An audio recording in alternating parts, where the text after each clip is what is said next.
ባሻ በጣም ይቅርታ ብናት እንደ ስልጣን ሳይሆን ያው እንደ ጓደኝነታችን ይቅርታ አድርግልኝ ስላረፈድኩ።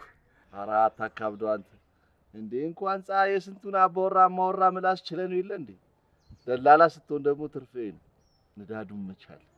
እውነት ነው። እኔ ግን መብት ቢኖረኝ ኖሮ ደላላ ነበር የሀገር መሪ ማረገው። አርገው ነው ስሙን ገላገልከና ገላገልከን እንዴ? እኔ እኮ ያው አፍጣጭ ገልማጩን ሁሉንም ነገር ዋጥ ስለምታረጉት ብዬ ነው። በዚህ ላይ ደግሞ ለሳክሱም ቢሆን እኮ ከፖለቲከኞቹ የተሻለ ትንፋሽ አላችሁ።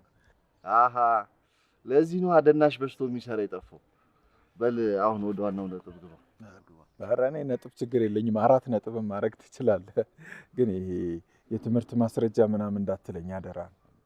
መንጃ ፍቃድ አለኝ ብለኝ ስንት ነገር አውርተን ስሞን። ያው መንጃ ፍቃድማ አለኝ።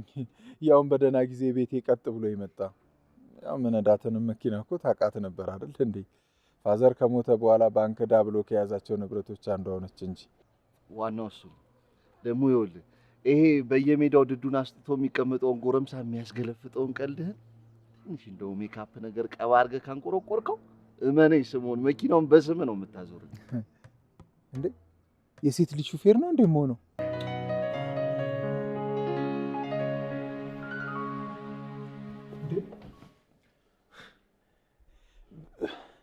ምን እያረግሽ ነው? አስደነገጥሽኝ እኮ። ደግሞ አታፍርም? ምን እያረግሽ ነው ትለኛለህ? አንተ ራስህ ምን እያረግሽ ነው? እሺ መተኛቱን ተኛ። ቆይ ምንድን ነው እንደዚህ የሚያቃዥህ? የምን ቅዠት ቃዣው እንዴ? ቃዣው የብቻህንማ አይመስለኝም።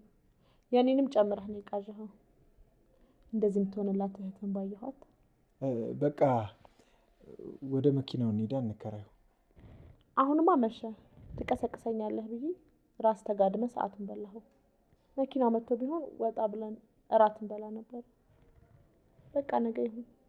እሺ በቃ ሰላም እደሪ። አንዴ ስምህን ማን አልከኝ?